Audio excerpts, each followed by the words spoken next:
বারিক ওয়াসাল্লিম। আজকে ঈদে মিলাদুন্নবী। তো ঈদে মিলাদুন্নবী আমাদের সবার কাছেই খুবই প্রিয়, এই কারণে যে আমরা আজকের দিনে আমাদের রসুল সাল্লাল্লাহু প্রতি আমাদের কতটা ভালোবাসা সেটা নতুন করে চিন্তা করার চেষ্টা করি। আমাদের প্রত্যেকের মনে কতটুকু ভালোবাসা আছে সেটা বোঝার চেষ্টা করি।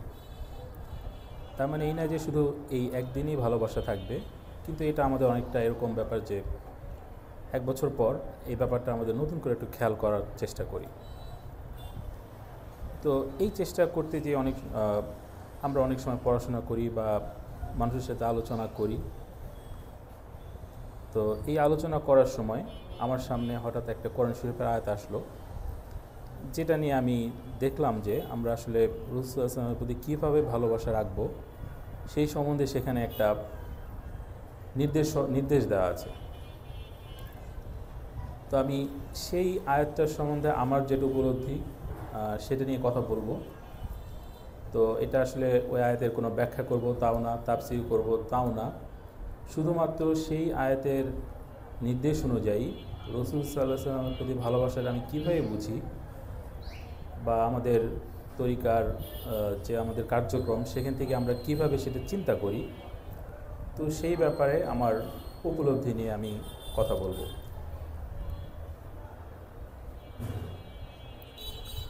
তো সেই আয়াতটা হচ্ছে সূরা আহজাবের 6 নম্বর আয়াতটা অনেক বড়। শুধু প্রথম অংশটা নিয়েই আমি আমার উপলব্ধিটা বলার চেষ্টা করব। তো আয়াতের প্রথম অংশটা হচ্ছে এরকম, তার বাংলা অর্থ ইসলামিক ফাউন্ডেশনের অর্থ অনুযায়ী, নবী মুহাম্মদ সাল্লাল্লাহু আলাইহি সাল্লাম ঘনিষ্ঠতর মুমিনদের কাছে তাদের নিজেদের চাইতে। এইটুকু অংশটা নিয়ে আমার উপলব্ধি আমি বলবো। তো এইখানে আমার কাছে প্রথমে এই আয়াতটা যখন আমি দেখলাম, আমার কাছে মনে হচ্ছে যে আয়াতটা মানে বোঝা খুব মুশকিল যে নবী সাল্লাল্লাহু আলাইহি সাল্লাম মুমিনদের কাছে তাদের নিজেদের চাইতেও ঘনিষ্ঠতর। তার মানে এখানে নিজের চাইতেও ঘনিষ্ঠতর এই ধরনের একটা কথা বলা আছে। তো আমরা ঈদে মিলাদুন্নবীতে আমরা একটু বোঝার চেষ্টা করি, আসলেই কি আমরা আমাদের রাসূল সাল্লাল্লাহু আলাইহি সাল্লামকে নিজেদের চেয়ে ঘনিষ্ঠতর মনে করি? তো এইটা মনে করার জন্য আমাদের আসলে প্রথমে একটু বোঝা দরকার আমরা নিজেরাই বা নিজেদের সাথে কতটুকু ঘনিষ্ঠ। তো এটা যদি আমরা বোঝার চেষ্টা করি, সেই ক্ষেত্রে আমাদের প্রাত্যহিক জীবনের কাজকর্ম একটু যদি আমরা মনে করি অনেকটা বোঝা যেতে পারে। যেমন আমরা অনেক সময় আছে কারো কথা মনে করি বা কোনো কাজের কথা মনে করি, এমনকি অনেক সময় এরকমও হয় যে আমাদের ছেলে মেয়ে বাবা মা তাদের কথা মনে করি। তো যে জিনিস মনে করতে হয় সে কিন্তু আসলে নিজের চেয়ে দূরে, কারণ নিজেকে কিন্তু আমরা নিজে কখনো মনে করার চেষ্টা করি না। অনেক সময় আমরা এটা মনে করি যে আমার এই গুণ নাই, বা আমি হয়তো খুব ভালো সাঁতারু, কেউ হয়তো চিন্তা করলে সে খুব ভালো ফুটবল খেলে, এটা কিন্তু একটা গুণের ব্যাপার। কিন্তু আমরা নিজেদের ব্যাপারে কখনো মনে করি না বা মনে করার দরকার পড়ে না, কারণ এটা আমরা নিজেরা নিজের সাথে সবসময় উপস্থিত এবং এটা মনে করার মুখাপেক্ষী না। আমরা যখন কোনো কিছু মনে করি তার মানে সে আমাদের চেয়ে দূরে। তার মানে রাসূল সাল্লাল্লাহু আলাইহি ওয়াসাল্লামের কথা আসলে মনে করার ব্যাপার না। আমাদের যদি মনে করতে হয় তার মানে এই আয়াত অনুযায়ী এখনও আমরা মুমিন হতে পারিনি, কারণ এই আয়াতে মুমিন হওয়ার শর্তেই এরকম যে রাসূল সাল্লাল্লাহু আলাইহি ওয়াসাল্লাম নিজের চেয়েতে অধিক ঘনিষ্ঠতর হতে হবে। ঘনিষ্ঠতর অর্থাৎ আমার চেয়েও রাসূল সাল্লাল্লাহু আলাইহি ওয়াসাল্লাম আরও অধিক ঘনিষ্ঠ। তো এটা নিয়ে বেশ আমি বোঝার চেষ্টা করলাম যে আসলে কীভাবে নিজের চেয়ে ঘনিষ্ঠতর হওয়া সম্ভব এই ব্যাপারটা। তারপরে আরেকটু যদি আমরা এদিকে ফিকির করি, তাহলে সেক্ষেত্রে এরকম বোঝা যায় যে আমরা আসলে সারাদিন সকাল থেকে রাত পর্যন্ত, এমনকি ঘুম, মানে 24 ঘন্টা যত কাজকর্ম করি সবই কিন্তু নিজেকে সন্তুষ্ট করার জন্য। যেমন আমরা সকলে এটা হয়তো রেডি হই, আমাদের কাজে যাব, নিজের রিজিক লাগবে এই জন্য। তারপরে হয়তো বাচ্চা কাচ্চার জন্য কাজ করি, এই কারণেই করি যে আমার বাচ্চা কাচ্চারা ভালোবাসি। তার মানে সকাল থেকে শেষ পর্যন্ত বা সারাদিন আমাদের সারা জীবন আমরা যে কাজ করি নিজের সন্তুষ্টির জন্য, নিজের সন্তুষ্ট করার জন্য, নিজের প্রতিপালন যেন ঠিকমতো হয় এই ধরনের কাজের জন্য। তাহলে এই ক্ষেত্রে রাসূল সাল্লাল্লাহু আলাইহি ওয়াসাল্লামের প্রতি যে আরও অধিক ঘনিষ্ঠ হবে সেটা আমরা কীভাবে আনবো বা সেটা কীভাবে বা বুঝবো? তো সেইটা যদি আমরা আরেকটু ফিকির করি, তখন ব্যাপারটা এরকম বোঝা যায় যে আসলে নিজের সাথে নিজের যে সম্পর্ক, সেটা এমন একটা সম্পর্ক, তার কারণেই কিন্তু ভালোবাসাটার সৃষ্টি হয়। যেমন আমরা হয়তো নিজের কোনো অনুভূতি, সেই অনুভূতিটা পূর্ণ করার জন্য, নিজের সন্তুষ্ট করার জন্য কাজ করি, কিন্তু নিজেকে নিজের সাথে সবসময়ই থাকি। তাহলে এই ক্ষেত্রে আমরা রাসূল সাল্লাল্লাহু আলাইহি ওয়াসাল্লাম এখানে কীভাবে নিয়ে আসব? তো আসলে এটার প্রকৃত উত্তর যেটা আমার মনে হয়েছে সেটা হচ্ছে তরিকা ঠিক মতো করা। তো ওই বর্ণনায় আমরা আর যাবো না, আমরা তো সবাই বেশিরভাগই এখানে তরিকার লোক। আর যদি কেউ তরিকার না থাকি, তার যদি ইচ্ছা থাকে যে আরও অধিক ঘনিষ্ঠতর ব্যাপারটা কী বোঝা, সে তরিকায় আসতে পারে। কিন্তু আসলে তরিকায় কিন্তু আমরা এই কাজটাই করি, এবং তরিকার শেষের দিকের অংশটাতে আমরা সেই কাজটা আরও খুব ভালো করে করি। যেমন মুক্তবাত আছে একটা, সেই মুক্তবাতে বলা আছে বাংলা চতুর্থ খণ্ডে যে সুন্নতে অনুসরণের 7টা স্তর আছে। তো 7টা স্তরের মধ্যে এই যে অধিক ঘনিষ্ঠতর হওয়ার যে স্তর, সেটা ওই মুক্তবাদ অনুযায়ী এটা বোঝা যায়, সেটা হচ্ছে চতুর্থ স্তরের পরে। এবং আমরা যে সারাদিন সুন্নত বলি, যেটা যে আমরা কাপড় পরার সুন্নত অবলম্বন করব, তারপরে কিভাবে খাবো, কিভাবে হাঁটবো, কিভাবে ঘুমাবো, কিভাবে বাচ্চা কাচ্চার সাথে কথা বলবো, কিভাবে বড়দের সম্মান করব, যত কথাই বলি সবই কিন্তু প্রথম স্তরের সুন্নত। তার মানে ঘনিষ্ঠতর হওয়ার সুন্নতটা কিন্তু অনেক পরে। আর এই কোরআনের আয়াত অনুযায়ী যদি আমরা ঘনিষ্ঠতর না হই, তাহলে কিন্তু আমরা প্রকৃত মুমিন না। তার মানে ঈদে মিলাদুন নবীতে আমাদের এটা একটু চিন্তা করার দরকার আছে যে আমরা এই আয়াত অনুযায়ী যদি সত্যি মুমিন হতে চাই, আমাদের অধিক ঘনিষ্ঠতর হতে হবে। এবং অধিক ঘনিষ্ঠতর হওয়ার মানেটা কী? তো এখন আমার উপলব্ধি থেকে আমি একটু সহজে বলি যে এটা কিভাবে জিনিসটা আর কি অ্যাপ্রোচ করা যায়, কীভাবে ঘনিষ্ঠতর। তো ঘনিষ্ঠতর হওয়ার জন্য আসলে আমাদের বুঝতে হবে যে ভালোবাসার ব্যাপারটা। কারণ নিজের সাথে নিজের সম্পর্ক কিন্তু ভালোবাসার সম্পর্ক। আমরা তার সন্তুষ্ট করার চেষ্টা করি, আমরা তার একরকম তার অনুগত আসলে। তার মানে ভালোবাসার ব্যাপারটাই কিন্তু এরকম যে আমরা এক ধরনের আনুগত্যের বন্ধনে নিজের আবদ্ধ করে ফেলি, এটাই কিন্তু ভালোবাসা। দেখা যায় আমরা যদি বাচ্চারা ভালোবাসি, তার জন্য অনেক কাজ করি যেটা আমরা করতে চাই না, যেটা করতে কষ্ট হয়, কারণ যে ভালোবাসার কারণে আমরা তার অনুগত হয়ে গেছি। একইভাবে রাসূল সাল্লাল্লাহু আলাইহি ওয়াসাল্লামের প্রতি যদি আমরা অধিক ঘনিষ্ঠতর হতে চাই, তাহলে তার প্রতি যে ভালোবাসা, সেই ভালোবাসার মাধ্যমে আনুগত্য এবং অনুসরণ, এই জিনিসের কথাটা চলে আসে। এবং এটা তো আমরা সবসময় করি, কিন্তু সবসময় করলেও এই যে অধিক ঘনিষ্ঠতর হওয়ার জন্য যে পদ্ধতিটা, সেই পদ্ধতিটা কিন্তু দেখা যায় যে আমাদের এই তরিকা ছাড়া অন্য কেউ বলে না। তো এই জন্য আমাদের আসলে আমাদের যেভাবে অধিক ঘনিষ্ঠতর হওয়ার জন্য যেভাবে অনুসরণ এবং ভালোবাসা করা দরকার, সে অনুযায়ী আমরা করতে পারি।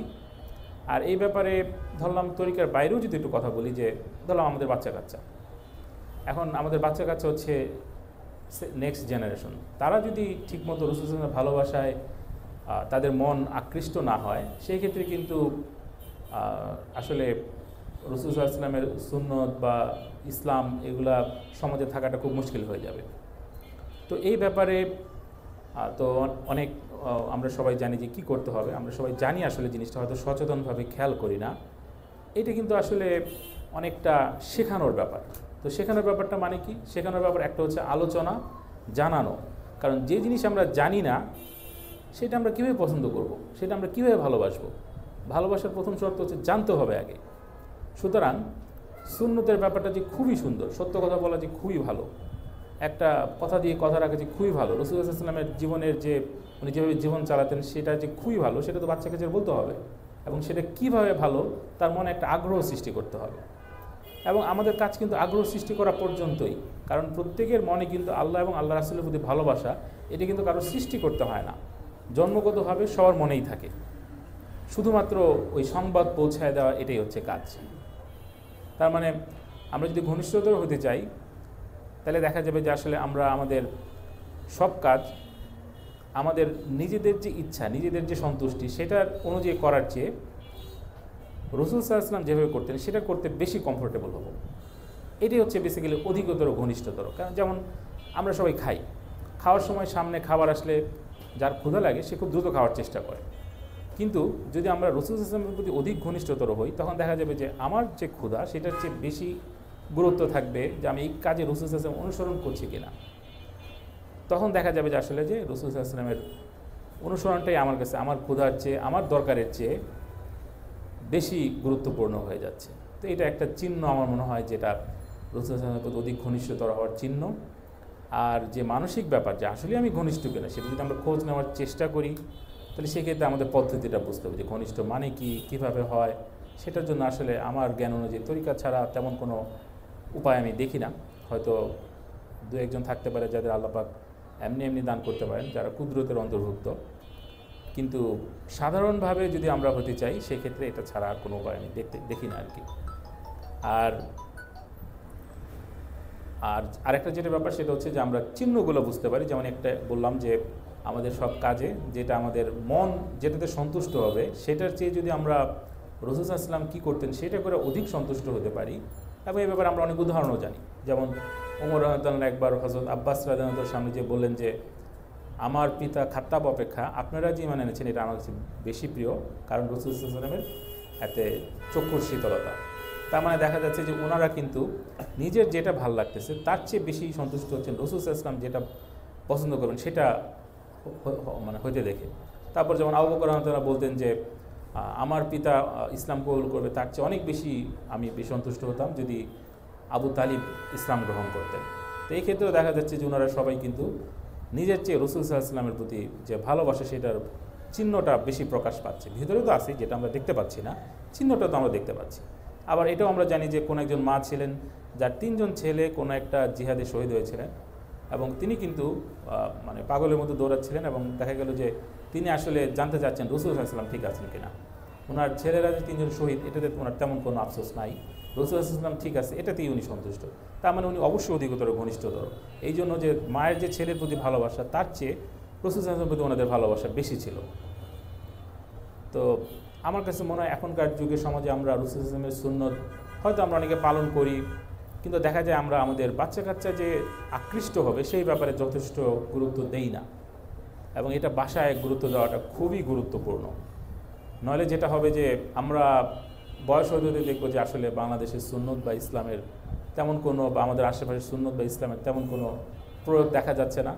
আর একবার যদি সুন্নত সমাজ থেকে চলে যাওয়া শুরু হয়, তখন এটা ফেরানো কিন্তু খুব মুশকিল। এই জন্য আমাদের আসলে নিজেদের ভালোবাসার সাথে সাথে সেই ভালোবাসাটা কীভাবে বাচ্চাদের মনে মানে স্থানান্তর করা যায়, অনেক সময় তরিকা এসে আসতেও পারে, আবার তরিকা হয়তো পরে আসতে পারে, সেই ক্ষেত্রেও সময় মতো একটা ব্যবস্থা নেওয়া, যেন যেভাবে হোক তার মনে সুন্নতের প্রতি ভালোবাসা থাকে, রাসূল সাল্লাল্লাহু আলাইহি ওয়াসাল্লামের প্রতি ভালোবাসা থাকে। হয়তো এই ভালোবাসার জের ধরে একসময় সে দেখা যাবে যে প্রকৃতি ইসলামে চলে আসবে, এবং সে তখন একজন প্রকৃত মুমিন হয়ে যাবে। কারণ এই আয়াত সূরা আহজাবের 6 নম্বর আয়াত, সেই অনুযায়ী প্রকৃত মুমিন হওয়ার শর্তই হচ্ছে নিজের চেয়ে রাসূল সাল্লাল্লাহু আলাইহি ওয়াসাল্লামের প্রতি অধিক ভালোবাসা থাকা। তো এটাই আসলে আমার কথা ছিল যে আজকে ঈদে মিলাদুন নবী, যেহেতু আমরা সবাই আমাদের রাসূল সাল্লাল্লাহু আলাইহি ওয়াসাল্লামের ভালোবাসায় এখানে বসছি, তো আমার কাছে মনে হয় যে ভালোবাসাটা আসলে কীভাবে আরও গাঢ় হয়, বা এই ভালোবাসাটার সংজ্ঞা কতদূর, আল্লাহ এই ভালোবাসা বলতে কী বোঝাচ্ছেন, আল্লাহ রাসূল কী বোঝাচ্ছেন, সেই অনুযায়ী নিজেদের একটু বিচার করে নেওয়া যে আসলে কি আমাদের ওই পরিমাণ ভালোবাসা আছে, নাকি আমরা শুধু আনুষ্ঠানিকতা পালন করি, যেমন ইহুদিরা করে, যেমন খ্রিস্টানরা করে। আনুষ্ঠানিকতা তো ইম্পর্টেন্ট না, ইম্পর্টেন্ট হচ্ছে যে আসলে আমরা আল্লাহ এবং আল্লাহ রাসূল যে ভালোবাসা বোঝাচ্ছেন সেই ভালোবাসা আমাদের মধ্যে আছে কিনা, এবং সেটা মনে বোঝা এবং সেটার যে বহিঃপ্রকাশ সেটাও যেন সব ঠিকঠাক মতো হয়, সেটাই। এটা বলে আমি আমার বক্তব্য শেষ করছি। আসসালামু আলাইকুম।